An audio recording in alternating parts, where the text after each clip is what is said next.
Hey guys, welcome back to Here's the Dill. Today we're going to be going through the JFK files. There are 3 very important documents that were uncovered out of the 80,000, and there's still a ton of people going through them, but there's 3 documents. We're going to review them today. I'm going to show them to you.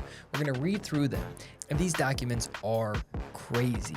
So you're going to want to make sure to watch the full episode today. We're going to be talking about that. We're also going to be talking about the Daily Wire and some drama that's going on there. This show is going to be crazy. Thank you for coming to another episode of Here's the Dill. Let's get into this.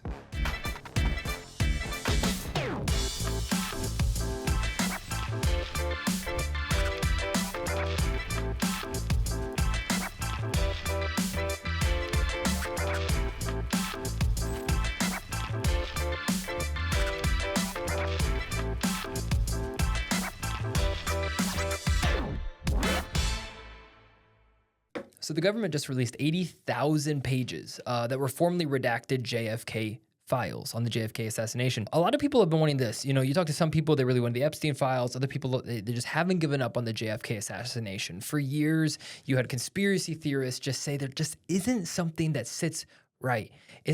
Lee Harvey Oswald, yes, was blamed, yes, was the shooter, but there's something that's not right. A lot of people were saying there was a second shooter in the grassy knoll. There were so many conspiracy theories about this, and for some reason, it just never died out. It never ended. This is one that kind of just kept coming back as something that just did not sit right with the American people. When they announced this, the Trump administration just completely recently, if you don't know, dropped the ball. They majorly failed when they released the Epstein files. It was a joke. It was wrong.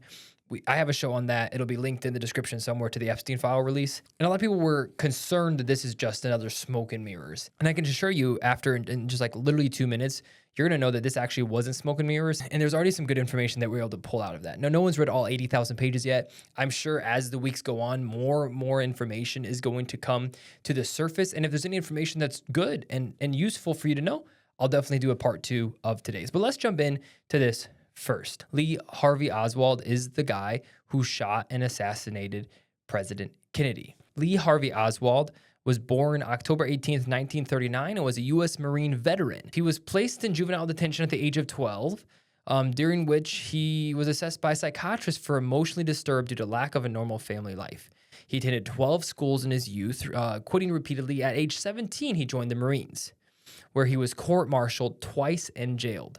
In 1959, he was discharged from active duty into the Marine Corps Reserves. Then he flew to Europe, defected to the Soviet Union. He lived in Minsk, married a Russian woman named Marina, and had a daughter. In June 1962, he returned to the United States with his wife, eventually settling in Dallas, Texas, where their second daughter was born. Oswald shot and killed Kennedy on November 22nd, 1963, from the 6th floor window of a Texas school book depository as Kennedy traveled through the motorcade. And the CIA, for years, has been telling us that Oswald has acted alone, that it's not, there's no involvement by the CIA, he acted alone. And that was a lie. Let's look at this document. So this is the document. It's kind of faded, but there is a little bit that we can go through this. This is what the memo says. I'm actually reading this document for those that are listening to the audio. In a second, when I say quote, I'm gonna be reading the document. And I quote, "At 0900 this morning, I talked with Frank, recently returned to the Warren Commission inquiry concerning the timetable of Oswald's stay in Finland in October 1959, including his contact with his Soviet consul." Remember I said that Oswald had ties to Russia. So October 1959, including his contact with Soviet Union. He took a 25-minute drive to the airport, then by taxi, no more than 5 minutes to reach the Soviet consul. C is a little grayed out. I can't really read that one. But then D, passenger list manifest at the U.S. consulate. Okay, so what the most important part in this is the date, October 1959. The CIA had already been monitoring Oswald's whereabouts. In fact, this was not the only way that the CIA dropped the ball. So next we actually have a letter by, I'm just going to call him Sergey, is what I'm going to call him. His name's Sergey. He sent it to a Russian ambassador in the embassy of USSR, but this is in Washington, D.C. And he let them know that he knew that Oswald was about ready to assassinate the president, We have it highlighted here in a second. I'm going to read through this whole document because there is so much misinformation going right now that I want to read what the actual document says, and I might cut it up later. But here, this is what it says. Dear Sir, Mr. Wallace Consul gave me order to transmit this information to the U.S. government on August 9th, 1963 in Sofia, Bulgaria. Mr. Waslav is the consul of embassy in the USSR. Okay. Gave me this information about Mr. Lee Harvey Oswald, August 14th, 1963. Mrs. something girlfriend of Russian consul came to my room and repeated that Mr. Lee Harvey Oswald is an assassin. He will kill President Kennedy. On August 15th, 1963 in Sofia, Bulgaria, at the airport and embassy car, I told Mr. Blackshire, American vice consul, that Mr. Lee Harvey Oswald is assassin. He has a weapon, or has ordered one. Mr. Blackshire said that it seems like he will kill someone. I said that Mr. Lee, again, Mr. Lee H. Oswald is preparing to kill the President of the United States, John F. Kennedy. Mr. Blackshire said, where will it happen? I said they, right wing, will invite the president, criticize him in the newspaper, then kill him. It's not exactly how it happened. But let's keep reading. Quote, Mr. Blackshire told me that he will give the telegram to the Department of State, and he gave me the address of where to report. Here we go. At 9 a.m., August 19th, 1963, in Washington, D.C., I went to see Mr. Kippenham, director of the Special Counselor Service Department of State at 1901 Pennsylvania Ave, 11th floor. I told the director that I have information on President Kennedy. The director said, do not mention the name of President Kennedy. Only respond to the questions. The director said, tell us what will happen to Mr. Lee Harvey Oswald then. I said, Mr. Lee H. Oswald will be killed after kill Kennedy, or after he killed Kennedy. This is like broken Russian. I said, I will take the truth drug to tell you the truth. I will take truth drug to tell you the truth. You must believe me. Mr. H. Oswald will be killed after he killed Kennedy. I will take truth drug. I'll take it. I'll tell you the truth. That's my Russian accent for you guys. Director, tell us who else gets killed in this country. I said, as I heard, that Dr. Martin Luther King will be killed. Who will kill Dr. King? I said there's a man in prison at the time. Mr. James Earl Ray was in prison at that time. Director asked where the assassination would happen. I said in Dallas, Texas. Okay, I'm done with the accent. Okay, but basically, they went back and forth. Let me read this last part. Director did call on the FBI agents after the FBI used anesthesia gas to freeze me and drug me to keep amnesia.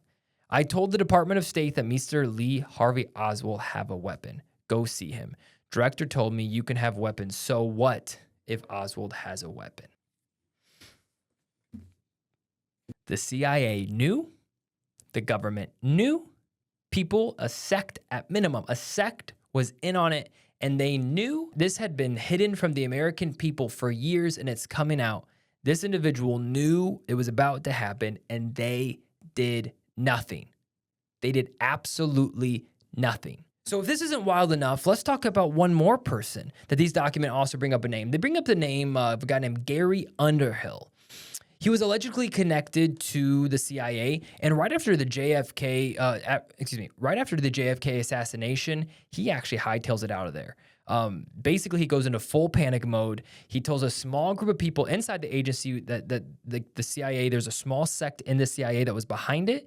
And guess what happened? 6 months later, he was found dead, ruled suicide in his department. But you might not believe me, and that's okay. Let's pull up the letter. Quote, the day after the assassination, Gary Underhill left Washington in a hurry. Late in the evening, he showed up at the home of friends in New Jersey. He was very agitated. A small clique within the CIA is responsible for the assassination, he confided. I'm gonna read that one more time. A small clique in the CIA was responsible for the assassination. That's what he said. He was afraid for his life and probably would have to leave the country. Less than 6 months later, Underhill was found shot to death in a Washington apartment, and the coroner ruled it suicide. So Gary Underhill, he had been an intelligence agent during World War II and was a recognized authority on limited warfare and small arms. A researcher and writer on military affairs, he was on a first-name basis with many of the top brass in the Pentagon. He was also on intimate terms with a number of high-ranking CIA officials. He was one of the agency's unpeople who performed special assignments. At one time, he had been friend of Samuel Cummings of Aramco, an arms broker that numbers among, the CIA. Ironically, Clean Sporting Goods of Chicago, from whence the mail order was purchased by, So Clean Sporting Goods of Chicago, from whence I believe the mail allegedly was purchased. So the gun was purchased by Oswald. Okay, so what happens? Recap. This guy leaves Washington in a hurry the moment that JFK gets assassinated. He goes and tells a small group of friends there's a small clique within the CIA responsible for this assassination, and just a few months later, he was dead, and it was ruled a suicide. But then that made me think, guys. That made me think. What happened to Mr. Underhill is a theme. There was a guy named Gary Webb. He was another journalist. He blew the whistle on CIA corruption in the 80s and 90s. He said that the CIA was letting drugs flood American streets to fund wars in Nicaragua. Guess what happened to this whistleblower? Well, this journalist that blew the whistle on the CIA was found dead, ruled a suicide, with 2 gunshot wounds to the head. You seen a pattern here? Now, why would the CIA want JFK out of the picture, right? That's really the question. To put it simply, JFK did not want war. He didn't want to play ball with the military-industrial complex. He didn't want endless wars. He wasn't willing to just send troops into Vietnam. He refused to invade Cuba. And most importantly, he realized that the intelligence agencies were not on his side. At one point, he literally said, and I quote, "I want to shatter the CIA into 1,000 pieces and scatter it into the wind." According to Roger Stone, who wrote a book on this whole thing, Roger Stone said this, and this is a picture of the actual car after the assassination. Immediately after JFK was murdered, and his limousine was flown to D.C., stored in the White House garage, and instead of being preserved as a crime scene, the limo was thoroughly cleaned and the interior was reupholstered and effectively destroying forensic evidence. And Roger Stone is an expert on this topic. He's written a book on this topic. And that's what Roger Stone believes happened to the car. Sweeping things under the rug. So now I bring it full circle. Because this is just bigger than JFK. Like, you might be sitting there thinking, so what? Like, why does this matter? This happened, 30 years ago, whatever. This is about what happens when government agencies get too much of it, go unchecked, and start operating in the shadows. It's the same reason that people question Epstein's situation. It's the same reason people question COVID. It's the same question, like the reason people got kind of weird about the Trump assassination attempt in Butler, Pennsylvania. This is a theme. This makes you wonder, maybe the good guys aren't the good guys sometimes. If the government has lied to us for years, and it was only the fringe conspiracy theorists that were made fun of when they said the CIA did it, and everyone's like, oh, the government didn't do it. It was Lee Harvey Oswald, you idiot. And it turns out the CIA did. A few takeaways on top of this. The final takeaway is this: just don't be afraid to question the narrative. Ask questions, dig deeper. And just because the media calls you crazy doesn't mean you are. Because if history's shown us anything over and over again, is what sometimes starts out as a crazy conspiracy theory often turns out to be the truth. So I encourage you guys to do your own research. I encourage you guys to challenge the status quo, ask good questions, and pursue truth. Be authentic, pursue truth. Couple other takeaways really quick. The one thing I will say is when it comes to names of people, incriminating names, I doubt those will ever come up. There might be them in the files, but to me, any real incriminating evidence will just never appear in public. Very similar to the Epstein files. The one thing I will say is the release of the JFK files like this potentially kind of feels like an attempt to get us to forget about the Epstein file debacle that the Trump administration had. I'm very grateful that the Trump administration did release the JFK files, but we still need to hold them accountable to release the Epstein files like they said they would. We want files more like this, not just blocked out, pretty much redacted documents that no one can read because it's just Sharpie marks over it. So, Trump administration, thank you for this. Now, let's also release the Epstein files as well. What do you guys think? Let me know in the comments below. Do you believe these documents? Do you think it was the CIA? Do you think there's more to the story? Do you think more is going to be uncovered in these 80,000 pages? Let me know in the comments. Thank you guys so much for watching. Okay. Number 2, the rest of the show, we're just going to do quick talking points. But the Daily Wire is one of the largest conservative media conglomerates, news organizations in the world. Ben Shapiro is one of the owners, and Jeremy Boring was a co-CEO as well. But this week, in a shocking announcement, Jeremy Boring announced that he is leaving the Daily Wire. They said this split is so that Jeremy Boring can go and pursue more creative things, movies, and that kind of stuff. But this is an interesting theme with the Daily Wire right now. Now, as you guys know, I'm a massive fan of the Daily Wire. At least I'm a massive fan of certain personalities. So I'm a big Michael Knowles fan. Met Michael Knowles, very kind person. Would love to have him on the show. And I also respect some of the work that Matt Walsh has done in his movies and documentaries. But there seems to be a theme, a like disgruntled theme with the Daily Wire. So I don't know. I don't really know what news there is to report on the Jeremy situation, but let me know what you guys think. Is there more to this story? Is it as simple as Jeremy just wanted to stop being a CEO kind of deal and he wanted to do his own thing? Or do you think there's more to the story? Let me know in the comments. Next, today. So I'm recording this on Thursday, March 20th. Yeah, March 20th is when I'm recording this. Trump is scheduled to sign an executive order to shut down the Department of Education. Liberals are pissed. Conservatives are cheering. In fact, I interviewed Erica Donalds, who's the wife of Byron Donalds. Byron is currently running to be governor of Florida, and she's a big school choice advocate. She's coming back on the show soon. Do you think this is a good idea that Trump is shutting down the Department of Education? I do. I'm going to give you more of my thoughts in a future podcast, but that's what's going on. Let me know, good or bad, in the comments below if you think this is a good thing or a bad thing, and what are your concerns as well. RFK Jr., in other news, is targeting ultra-processed foods as one of his first main things in his position. He's pushing a health war on ultra-processed junk, and he's citing cancer stats, kid obesity, and things like that. Food giants like Kraft and Nestle could see profits tank if he gets traction. This is the ever-growing question of is it our government's right and job to tell us what we can and can't eat? That's a debate we're going to have at a different time, but let me know what you think about RFK Jr.'s first couple months in his position.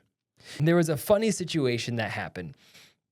There was a politician in France that said something that was absolutely hilarious. He said that France wants the Statue of Liberty back. Our beloved press secretary, Caroline Leavitt, had some choice words for France. Let's just check the clip. Different. There is now a member of the European Parliament from France who does not think the U.S. represents the values of the Statue of Liberty anymore. They want the Statue of Liberty back. So is President Trump going to send the Statue of Liberty back to France? Absolutely not. And my advice to that unnamed low-level French politician would be to remind them that it's only because of the United States of America that the French are not speaking German right now.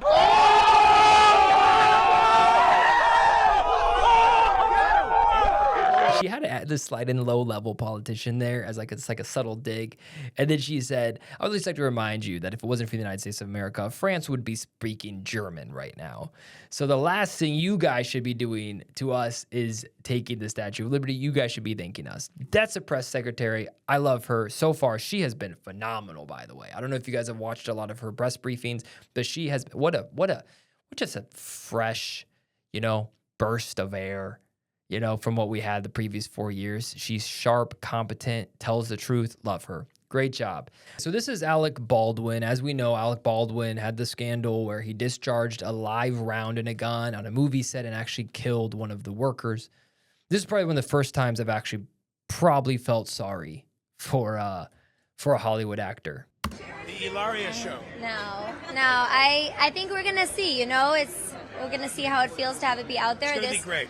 You're a winner. Oh my God! When I'm talking, you're not talking. That's right. No, when I'm talking, you're not talking. This is why. Yes, we'll have to just cut him out of the show. No. I mean, I think this is. Look at his face.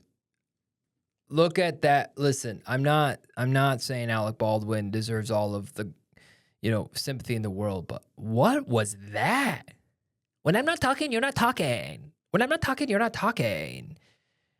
Oh, guys, single gentleman right now, if you have a girlfriend like this, run, dump her now.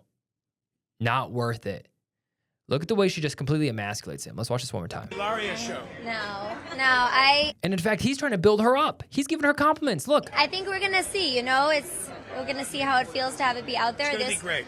It's going to be great, he says. It's going to be great. Look, he's trying to encourage her, and look at her response. You're a winner. Oh my God, when I'm talking, you're not talking. No, when I'm talking, you're not talking.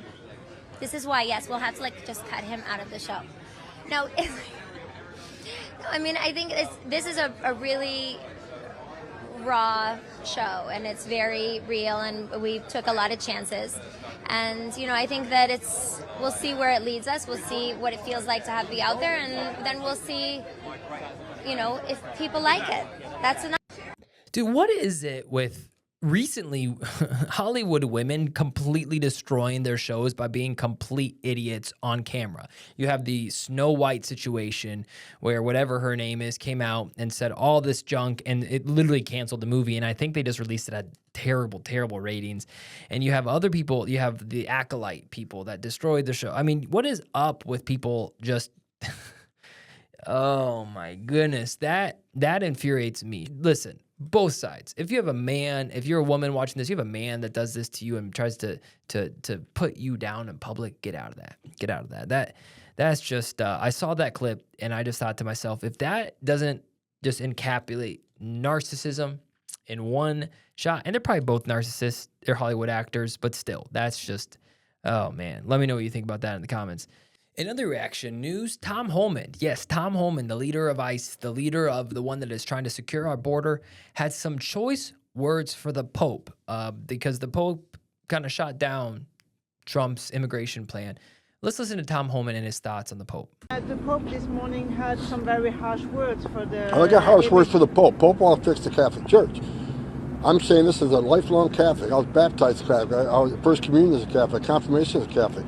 He ought to fix the Catholic Church and concentrate on his work and leave border enforcement to us. He wants to attack us from securing our border.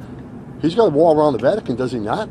So he's got a wall around to protect his people and himself, but we can't have a wall around the United States. So I wish he'd stick to the Catholic Church and fix that and leave border enforcement to us. Sir. Guys, I love Tom Homan. Tom, if you ever see this, come on the show, man. Please, I want to talk to you. Yeah, I love this guy. I mean, talk about the mic drop of mic drops. When Tom Homan said that the Pope, he has a wall around the Vatican, doesn't he? He can protect himself. Why can't we in the United States protect ourselves? Tom Homan, you're a freaking legend. Man, what a response. And in our final reaction of today's show, we have Jasmine Crockett. Yeah, Congresswoman Jasmine Crockett. Telling us, scolding us about immigration.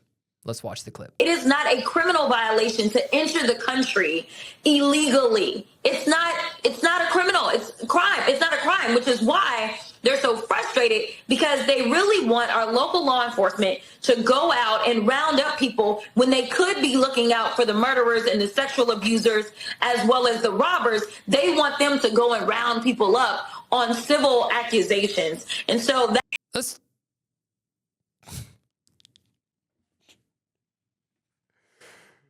It is not illegal to illegally enter the United States. Is that what she said? Listen.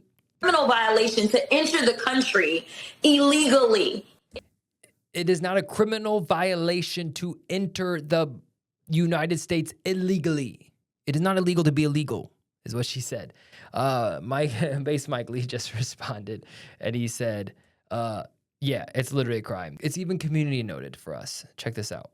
Illegal entry to the United States is a crime, also known as an illegal activity, to illegally do something. And it's punishable by imprisonment. Improper entry can result in both criminal and civil penalties. And then they add that. There you go. That's Congresswoman, by the way, saying those things. Oh, man. We're going to end the show on a happy note. And the happy note is this. Thank you to our sponsor, Cool Beans Coffee Brewery. Best coffee in the world. All of her coffee is amazing. But we came together and we made a special blend of coffee called the Broadcast Brew. It's a low-acid coffee. It's amazing. It tastes amazing, but it doesn't make you feel nasty. It doesn't make you feel gross after drinking coffee. It's available on her website. Search for the Broadcast Brew, Cool Beans Coffee Brewery. The link is in the description. Order your bag today. When you order a bag of Broadcast Brew, you not only support a local coffee company, you support the show. So if you like my content, you want to see more of the content, order some coffee today. Thank you guys so much for coming to another episode of Here's the Dill. I honestly love these so much, these weekly updates. If there's anything particular that you want me to update on the next show, please let me know. And as always, if there's anything I missed, anything you disagree with me on, let me know in the comments, because I'm reacting to these things a lot of times as they happen. And so there's a very good chance that, I could be wrong on some things. And thank you so much for listening to this episode of Here's the Dill. Have a great weekend, everybody. We'll see you guys next Friday.